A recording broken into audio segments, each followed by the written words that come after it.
Hello everyone, welcome back to Civil Education.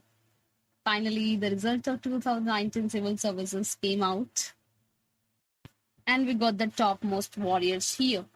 And the first one is Pradeep Singh with first rank. Second rank, we have Jatin Kishore, and third one is Pratibha Verma, who is first lady who has topped this time. A warm congrats to them. They have started their journey as a civil servant. Actually, the interesting thing is that these all people were already in the civil servant, or they all were a civil servant actually, but the post was lower. But this time they all have topped. You can see. We talk about Pradeep Singh. He was already an IRS officer, and in his last attempt, he got that rank. But again, he tried and he got the first rank this time. This time the result is too late actually. It came in August, otherwise the schedule is of June to July.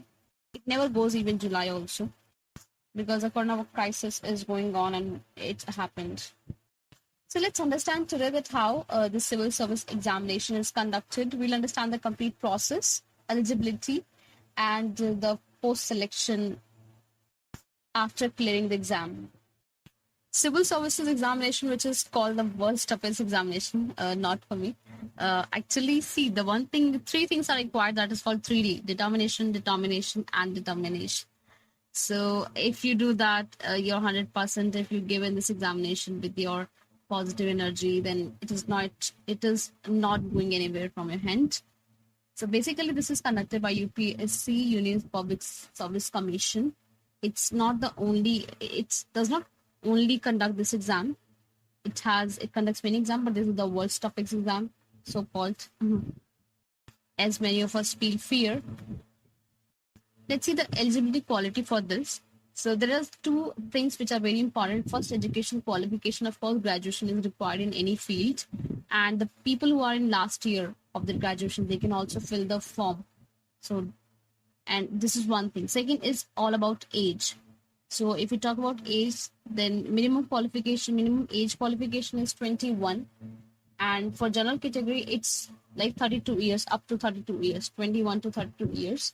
But there's a limit that a person can give only 6 attempts who is from general category. Same goes for the OBC. There also, the minimum age is 21, of course, and 35 is maximum. And they can only give 9 attempts there. If we go for the third one, SC and STs, for them, we have up to 37 years. They can give this examination. This is age limit. And they can give unlimited attempts till the age of 37 years. The last one is also here, which is EWS. Last year, it was in news. So the quota will be applied from the next time. And here also standard age limit will be applied. It is all about eligibility. Let's understand that what the process says and how it starts and how we end. So basically, notification comes in February for this exam, and that because it's 1 year process, it is not like, because we have 3 stages here. First is prelims, then mains, then interview. So it takes complete 1 year only to give exam only.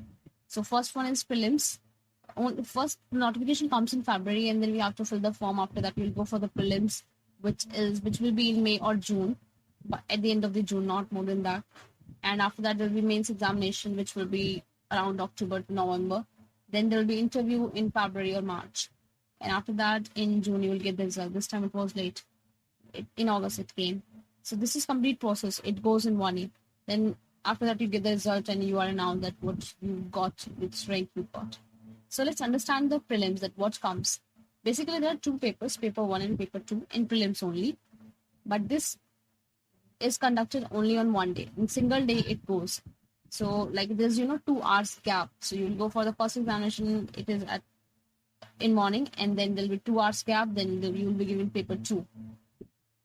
So first is GS paper, which is completely general studies paper as it's written. Then CSET, which is Civil Services Aptitude Test. As its name says that it is aptitude test. So it's just to check it is qualifying, because here only 3 things are there: English, reasoning, and maths of only 10th level. So it carries 200 marks, but 80 questions are there. On the second hand, GS paper also has 200 marks, but there are 100 questions. And of course, negative marking is there in both the examination, which is 1/3 negative marking for each question. So you just need 33% marks in this CSIT because it's just qualifying examination. So once the prelims is over, then you will be going for the mains examination. But yes, the prelims will not be counted for the end merit examination. It's just like you are you're qualified or not. It's just to check that for the further process of mains and interview, but it will not be counted in your merit. Let's come for the mains now. Here also we have 9 papers, you can see, but don't need to be scared. It's you need to give it, of course, one by one. So first is any Indian language, where if you're from Kerala, if you're from Assam, Gujarat, anywhere from India, you can choose any one Indian language, and it will be for 300 marks. The next paper 2 will be of English language. Only English language will be there. You will have to, of course, it will have to be given. So it also carries 300 marks. But these 2 papers, make sure paper 1 and paper 2, these will not be counted in the merit list at the end, or like which is final list, which decides your rank. So it will not be counted there. So basically, people do not take it seriously. But yes, we need to practice it. Everything needs to be taken seriously. So we need to practice it just a bit. Then next, there are paper 3 to paper 9. You can see that these all carry 250 marks. First is essay, which is of 250 marks. Most of the people scare of it also, but no requirement. Just need to do practice. Next one is GS1 paper, and it's all about history and the geography of the world and our Indian, of course, Indian geography and Indian history. Then comes general study paper 2. It is here we have governance, constitution, polity, social justice, and international relations. These are the topics which will be covering in this GS paper 2. Then we have GS paper 3.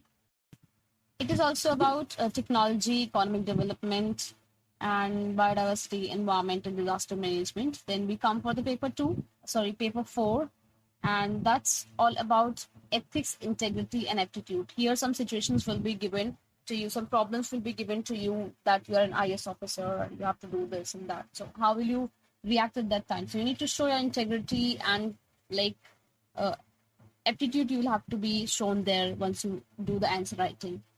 Then comes optional paper, which is paper 8 and 9. Now, it is written optional paper 1 and 2. You don't need to choose 2 optional papers. You just need to choose one. But the exam will be conducted twice.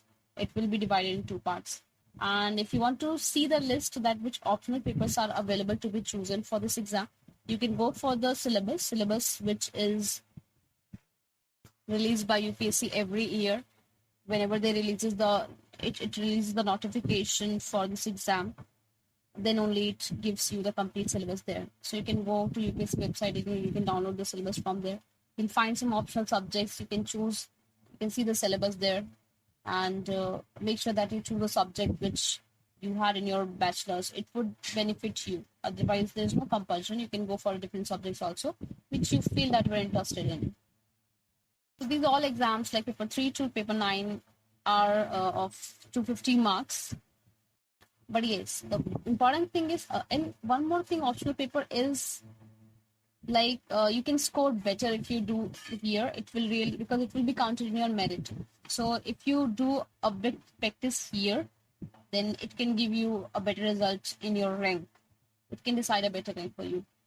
And after this mains examination, once you complete this, then you will be called for interview. Interview will be there. Here, interview also carries 275 marks, and that will, of course, decide your rank finally. And mains also, if you count all the scores of mains, paper 3 to paper 9, it also becomes 1,750. And that will, of course, decide your rank. So this is all about the process. If you have any question, please comment below in the comment section. You'll definitely get a reply. Now, let me tell you that after the selection, how will you get the rank? So how will you get the post there according to your rank? So if you see here, there are following some ranks. Posts are given, services are given as you qualify this examination. So first, The important, the IAS is IAS, of course. So it's written that Indian Administrative Service, which is all India services. Second is also Indian Police Service. So these are the two all India services, and the top first ranks will go for the IAS, whatever vacancies we have for that. Then same for the IPS, and then we have, after these two groups, then people will be going for the group A, and we have some services there we can find out. And after this, we have some services in group B. There also we can find out the services in armed forces headquarters, civil service, and Andaman Nicobar military civil service, and so on. So this is all about the posts and services according to rank, which you will be getting after qualifying this exam. And now also, if you have any question, please comment below. So it's all about this examination. Do ask questions if you want to know something. Thanks for watching.